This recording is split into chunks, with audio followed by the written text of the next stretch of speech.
Good morning student. मैं doctor Jitendra आपसे आज के इस वीडियो में चर्चा करूंगा कि प्राकल्पना का महत्व क्या है या प्राकल्पना का अनुसंधान में किस तरह से महत्व है। हमने इससे पहले वीडियो में प्राकल्पना की अर्थ, परिभाषा और उसके स्रोत कि कहाँ से हमें प्राकल्पनाएं मिलती है उसके बारे में चर्चा की थी। तो आइए हम शुरुआत करते हैं कि प्राकल्पना का क्या महत्व है। प्राकल्पना, जैसा आप लोगों को पहले भी मैंने बताया था, कि एक ऐसा विचार जो कि एक हमारी उपयोगी खोज का आधार बनता है, अर्थात शुरुआती एक ऐसा स्टेटमेंट जिसके आधार पर हम अनुसंधान करते हैं और वो अनुसंधान उसी स्टेटमेंट का जो है इर्द गिर्द घूमता है और उसी के आधार पर तथ्यों का संकलन करके और हम लोग निष्कर्ष पर पहुंचते हैं कि यह जो हमारा स्टेटमेंट था यह नेगेटिव है, पॉजिटिव है या नल है। अब प्राकल्पना के महत्व के बारे में अलग अलग विद्वान जो हैं अनुसंधान में अलग अलग बात कहते हैं। कुछ विद्वान इसको ध्रुव तारे की तरह कहते हैं, तो कुछ कुतुबनुमा जो एक जहाज होता है उससे करते हैं, या कुछ यूँ भी कहते हैं कि समुद्र में जिस तरह से जहाज को कुतुबनुमा जो है रास्ता दिखाता है, उस तरह से हाइपोथेसिस जो है हमें क्या दिखाता है, रास्ता दिखाता है। अर्थात हमारे लिए एक दिशा निर्देश का काम कौन करता है, प्राकल्पना करती है। अनुसंधान के अंदर गुडे एंड हार्ट, जिनकी पुस्तक है मेथड्स इन सोशल रिसर्च, उन्होंने प्राकल्पना के महत्व को समझाते हुए कहा है कि एक प्राकल्पना हमें यह बताती है कि हम किसकी खोज कर रहे हैं, अर्थात हम क्या खोजना चाहते हैं। अच्छे अनुसंधान में प्राकल्पना का निर्माण एक केंद्रीय चरण है, अर्थात इससे स्पष्ट हो जाता है कि प्राकल्पना का अनुसंधान में कितना महत्व है। केंद्रीय मतलब सेंट्रल रोल में प्राकल्पना रहती है, पूरा अनुसंधान उस प्राकल्पना के इर्द गिर्द रहता है। इसी तरह से अनुसंधान के अंतर्गत अन्य विद्वानों ने अलग अलग बात कही है।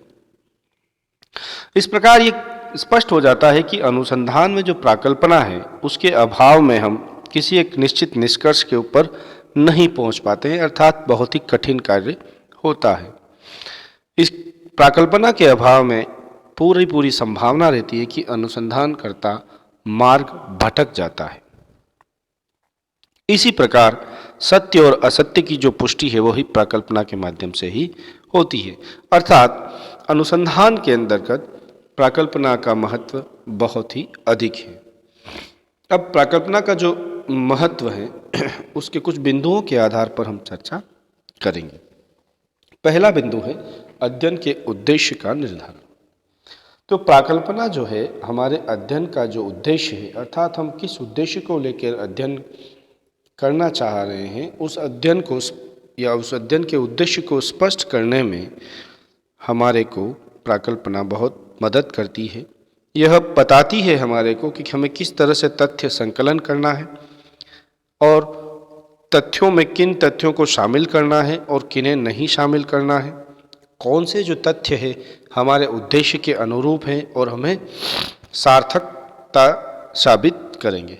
इस प्रकार अध्ययन के उद्देश्य के निर्धारण में प्राकल्पना का महत्व है, अर्थात हमारे जो संकलन के स्रोत हैं उसका निर्धारण भी प्राकल्पना के माध्यम से ही होता है। दूसरा बिंदु है उचित दिशा प्रदान करना। बच्चों, हम देखते हैं कि दिशाहीन जो है, अर्थात हमें अगर दिशा पता नहीं है तो हम कहाँ जाएंगे, वैसी ही स्थिति अनुसंधान में प्राकल्पना की है। प्राकल्पना हमें एक दिशा प्रदान करती है, एक पथ प्रदर्शक का काम करती है, हमें इधर उधर भटकने से रोकती है। अनुसंधानकर्ता का जो ध्यान है वो मुख्य विषय पर ही टिका रहता है और उचित और सही मार्ग पर ले जाने का काम प्राकल्पना करती है। इस प्रकार कई बार प्राकल्पना जो है हमें उचित दिशा प्रदान करती है। प्राकल्पना के अभाव में अनुसंधान के अंतर्गत हम लोग दिशाहीन होने की संभावना पूरी पूरी रहती है। इसी संदर्भ में पीवी यंग जो विद्वान हुए हैं, उन्होंने कहा है कि प्राकल्पना का प्रयोग एक दृष्टिहीन खोज तथा अंधाधुंध तथ्य संकलन से रक्षा करता है। अर्थात कभी भी कोई अनुसंधान करता जब अनुसंधान करता है तो प्राकल्पना अगर उसके अनुसार अनुसंधान करता है तो वो एक दृष्टिहीन खोज की ओर नहीं जाएगा या अंधाधुंध अनुसंधान नहीं करेगा। वो कहीं ना कहीं एक निश्चित दिशा में अनुसंधान करेगा जिससे कि उसके अनुसंधान के जो निष्कर्ष हैं वो सही आ पाए। तीसरा बिंदु है अध्ययन क्षेत्र को सीमित करना। सामान्य तौर पर जो प्राकल्पनाएं हैं वो अध्ययन क्षेत्र को सीमित करती है। अगर हमारे पास प्राकल्पना नहीं है अनुसंधान में तो हमारा अध्ययन क्षेत्र बहुत वाइडर हो जाएगा। तो प्राकल्पना क्या करती है, हमारे अनुसंधान का जो कार्य है उसकी सीमा निर्धारित करने का कार्य करती है तथा इससे अनुसंधानकर्ता को एक सुविधा यह रहती है कि वह एक विशिष्ट पहलू और तथ्यों की ओर ही केंद्रित होता है। अर्थात जो प्राकल्पना है वो अध्ययन को एक निश्चित सीमा में बांध देती है, जो एक अनुसंधानकर्ता या अध्ययनकर्ता के लिए संभव नहीं होता है बिना प्राकल्पना के। अतः अध्ययन के विशिष्ट यथार्थ और वैज्ञानिक बनाने के लिए उसे सीमित रखना आवश्यक है, जो प्राकल्पना बखूबी ये काम कर पाती है या प्राकल्पना के द्वारा अनुसंधानकर्ता यह काम कर पाता है। अगला बिंदु है तथ्यों के संकलन में सहायक। कोई भी अनुसंधान जब हम करते हैं तो उस विषय या उस अनुसंधान से संबंधित हमें तथ्यों का संकलन करना होता है।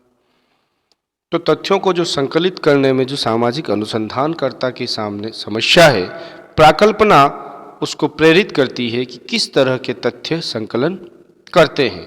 तो इससे क्या होता है कि जो वैचारिक अस्पष्टता है वो क्लियर हो जाती है, वह स्पष्ट हो जाती है।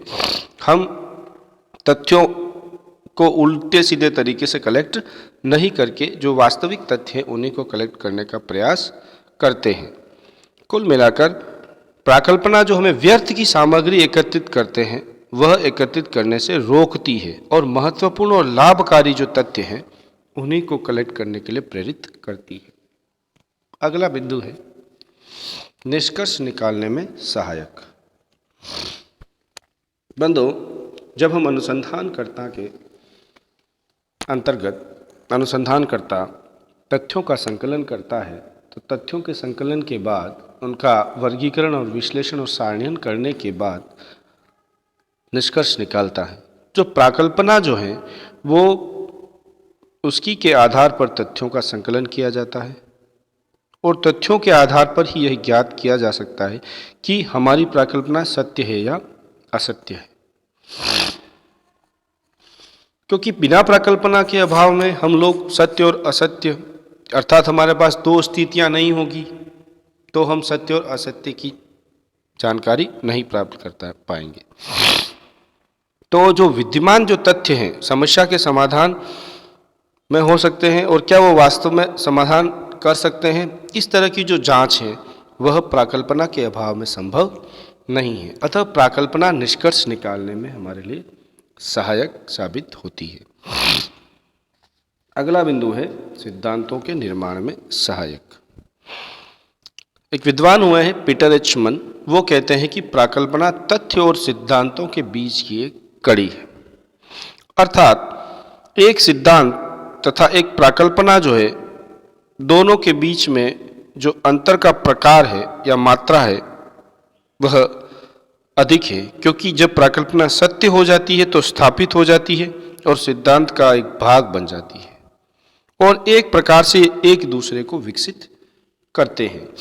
इस प्रकार प्राकल्पना जो है वो सिद्धांतों के निर्माण में सहायक है। तो हमने बिंदुवार ये चर्चा की कि अध्ययन के जो उद्देश्य हैं उसका निर्धारण करने में प्राकल्पना का महत्व है, अनुसंधान को उचित दिशा प्रदान करने में प्राकल्पना का महत्व है, अध्ययन क्षेत्र को सीमित करने में, तथ्यों के संकलन में सहायक है, निष्कर्ष निकालने में सहायक है और सिद्धांतों के निर्माण में सहायक है। तो इन बिंदुओं के आधार पर जब कभी आपको प्रश्न पूछा जाएगा तो उसका उत्तर बिंदुओं के आधार पर आप व्याख्या करके दे सकते हैं। एक विद्वान हुए हैं सुरेंद्र सिंह, डॉक्टर सुरेंद्र सिंह, उन्होंने प्राकल्पना के महत्व को कुछ अलग तरीके से बताया है, उसको भी मैं थोड़ा सी इसके ऊपर चर्चा करूंगा। डॉक्टर सुरेंद्र सिंह कहते हैं कि अनुसंधान से संबंधित जो विभिन्न प्रश्न हैं उनको स्पष्ट करने का काम कौन करता है? प्राकल्पना करती है। यहाँ प्रश्नों से तात्पर्य है सामाजिक अनुसंधान की समस्या से। दूसरा, अनुसंधान को प्रेरित करने का काम प्राकल्पना करती है। तीसरा, अनुसंधान की विधि तंत्री व्यवस्था को आधार प्रदान करती है, उसे निर्देशित करती है। अगला बिंदु है कि प्रयोगात्मक विधियों के मूल्यांकन में कसौटियां प्रदान करती है, अर्थात किस कसौटी के आधार पर हम लोग उसको सच या गलत साबित कर सकते हैं, और सिद्धांत के निर्माण में सहायक है आदि। इस प्रकार जो चर्चा हमने की उन्हीं बिंदुओं को इन्होंने समावेश किया है। कुल मिलाकर हम ये कह सकते हैं कि जो प्राकल्पना है उसका महत्व स्पष्ट है कि वह सभी वैज्ञानिक अध्ययन और जो खोज हैं वो प्रारंभ कहाँ से होते हैं? प्राकल्पना से ही होते हैं। चाहे वो न्यूटन का गुरुत्वाकर्षण का सिद्धांत हो, पेनिसिलिन का हो, एक्सरे का हो, रेडियम का हो और अन्य कोई भी आविष्कार हो, किसी भी प्राकल्पना के आधार पर ही होता है, इसका कोई संयोग का ही परिणाम होता है। तो इस प्रकार जो गुडेन हार्ट कहते हैं कि बिना प्राकल्पना के, अर्थात प्राकल्पना के अभाव में अनुसंधान करता एक प्रकार से निरुद्देश्य और अनिर्दिष्ट विचारहीन भटकता रहता है, अर्थात अनुसंधान में प्राकल्पना का महत्व बहुत ही अधिक है। तो इस वीडियो में बच्चों हमने चर्चा की कि अनुसंधान में प्राकल्पना का क्या महत्व है। इसके जो नोट्स हैं मैं आपको व्हाट्सएप पे शेयर कर दूंगा। आज के लिए इतना ही। अगले वीडियो में हम किसी और बिंदु पर चर्चा करेंगे। तब तक के लिए धन्यवाद। जय हिंद, जय भारत।